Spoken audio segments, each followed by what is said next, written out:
All right. Hi, Chloe. Thanks for joining me in this interview portion that we're doing after your OCD webinar. It was a great webinar. We really appreciate you hosting that for us. I'm just going to jump into some questions that we have that are going to address how the content you delivered can be related to teens and college students and young people in general. So I'll just jump right in. So yeah, the first question I have is just how does what you presented in your webinar apply to teenagers or college students or other young people? Yeah, great question. So the webinar that I did provided an overview of obsessive compulsive disorder or OCD in children and in teenagers. And so I guess it's relevant for teenagers or students because we know that OCD affects up to 4% of young people. And it often carries on into adulthood if young people aren't able to get appropriate treatment. And so the webinar might be helpful really to give teens and students a bit more understanding about what OCD is, what OCD looks like, and what the evidence-based treatments for OCD are. And when I say evidence-based, I mean where research has shown that those treatments are helpful for helping people to alleviate their OCD. Awesome. Yeah, no, definitely the webinar had a lot of great content and I can see how, teens, young people can take away from that. So thinking of, younger people and people that might be struggling with OCD, what would you say the key takeaway messages from the research you did would be about how OCD can impact the family? Yeah, so we did some research at the University of Reading where we interviewed parents of children aged 7 to 14 with OCD to find out what it's like in terms of the impact on the family, like you say. And parents told us that they found it challenging to support a child who had OCD, and parents often felt a bit helpless. So they didn't really know what was best to do to support their child, both in the short term and in the long term, particularly when they weren't able to access professional support. Parents also told us that they found it quite difficult to understand OCD.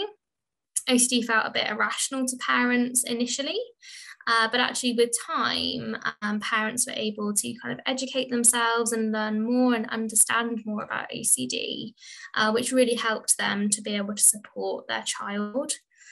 So although parents did find it challenging, they were able to understand and empathise with their child's difficulties.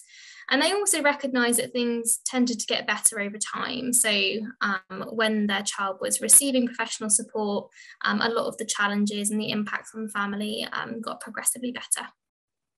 Yeah, no, definitely hearing the quotes from parents directly was, I thought, really great and was a really cool part of that webinar.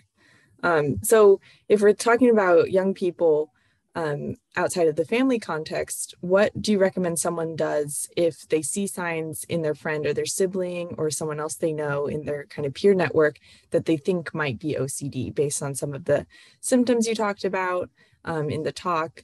Should someone talk to their friend about it? And if their friend does have OCD, like it's OCD, and it's affecting the friendship, how do you recommend kind of talking about that, friend to friend? Mm-hmm, mm-hmm. Yeah, that's a really helpful question. And I think, first of all, it's important to understand what OCD is, because sometimes members of the public might say they're sort of a little bit OCD if they like things ordered or tidy.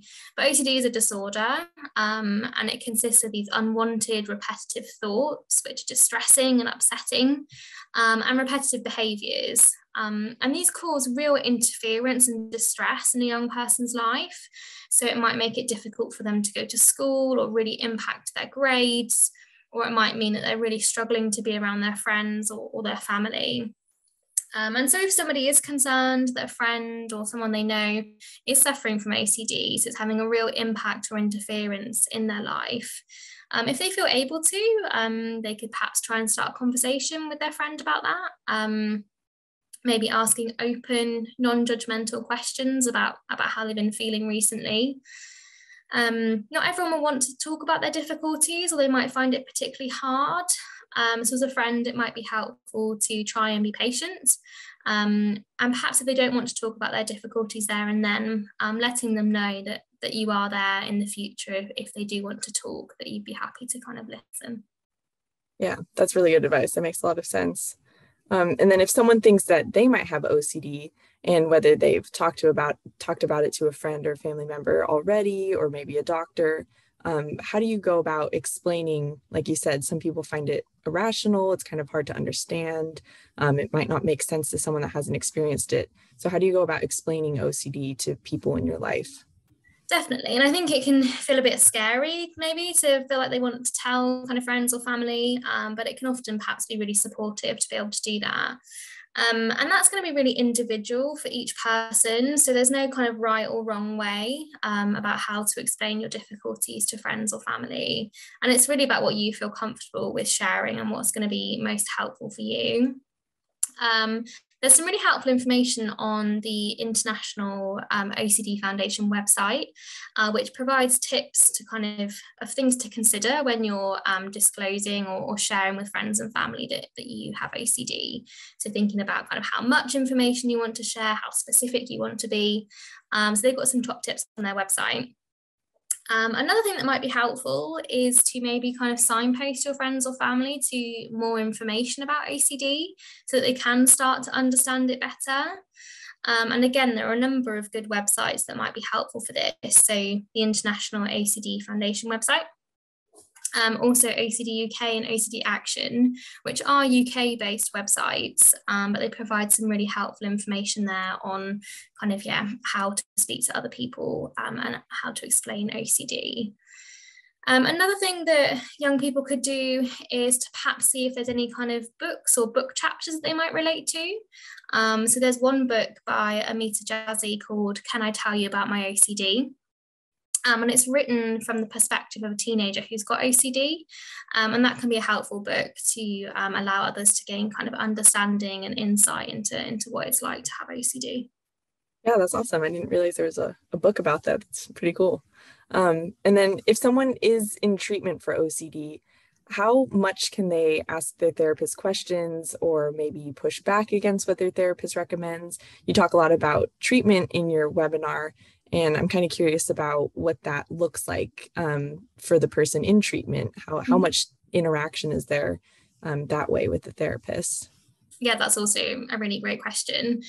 So in the webinar, I talk about the recommended psychological treatment for OCD, which is what we call cognitive behavioral therapy, or CBT, which includes exposure and response prevention, or ERP. And cognitive behavioral therapy is a collaborative treatment. And that basically means that the therapist and the young person should be working together to help overcome their difficulties.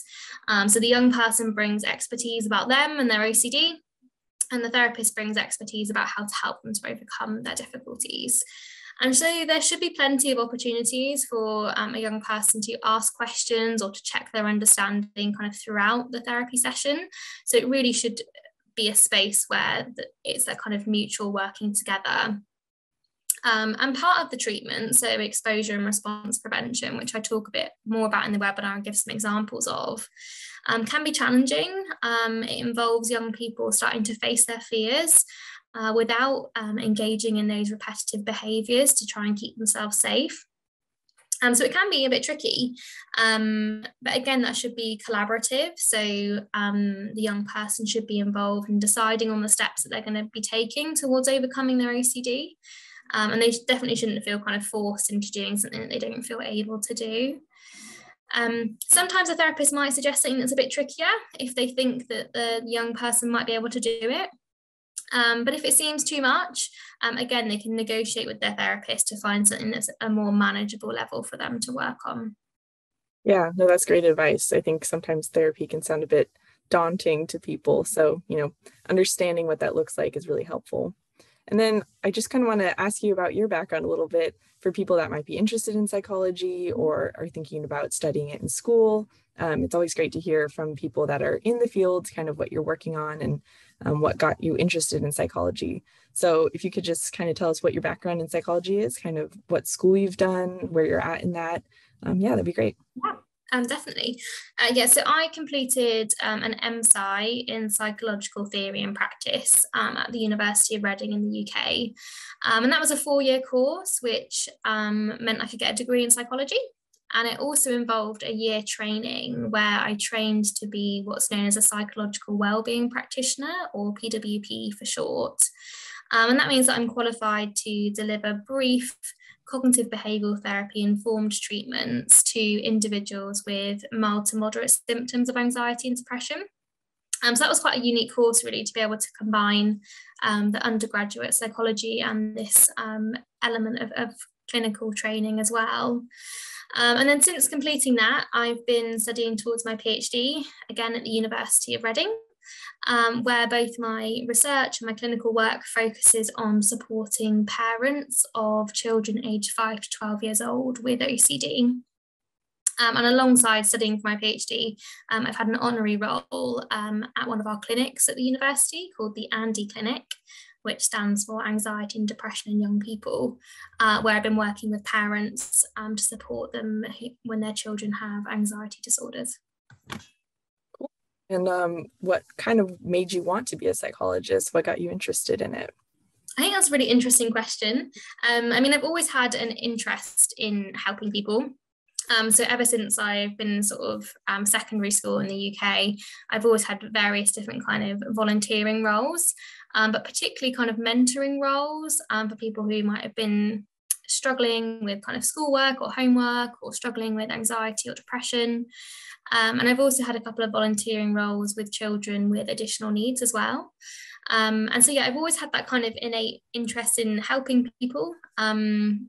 And yeah, I really enjoy helping other people. And so kind of going into psychology seemed like a good way to kind of carry that forward. Yeah, I think a lot of people relate to that feeling and wanting to pursue it in school. So, what advice would you have for anyone that's looking to follow a similar path or just get involved in psychology in general? I think the main thing really would be to try and get some experience early on. And that experience can be quite broad. So it might be like volunteering for a charity, or it might be like volunteering in like a research lab for a couple of weeks in the summer. So it doesn't have to be like a set experience, but just kind of trying to get an experience that's related to the field of psychology. I think that's really helpful when you kind of get a bit further down the line and you're trying to apply for particular programs or schools that you want to get into. But also, I think that experience can really help you realize what you like and what you don't like, so that you can make sure you're kind of getting a bit of a better sense of the path that you actually want to kind of go down and take. Yeah, that's really great advice. Thank you so much. And then just our last question in general for everyone watching. What advice would you give to teens and college students that are struggling with any type of anxiety or mental health concern? Yeah, I think again that's a really important question. We know that mental health problems are common, and so I think my first kind of point really is that you're not alone. Around kind of 1 in 5 adults in the US experience a mental health disorder. So it's common to experience feelings, particularly of sort of anxiety or low mood, when you're in kind of the teen and college years. So firstly, that you're not alone. And then secondly, if you feel able to kind of try and reach out to your support network and perhaps seek professional support. We do have effective treatments for mental health difficulties, so you can overcome them with the right support. And drawing on your network, so friends, family, schools, universities, can be a really helpful resource to support you in the here and now, and also to help you to kind of get support that you might benefit from. Cool. Well, thank you so much, Chloe. This has been really great to kind of hear your expertise and get to know a little bit about you. And we really appreciate you doing the webinar and joining me today. Thank you.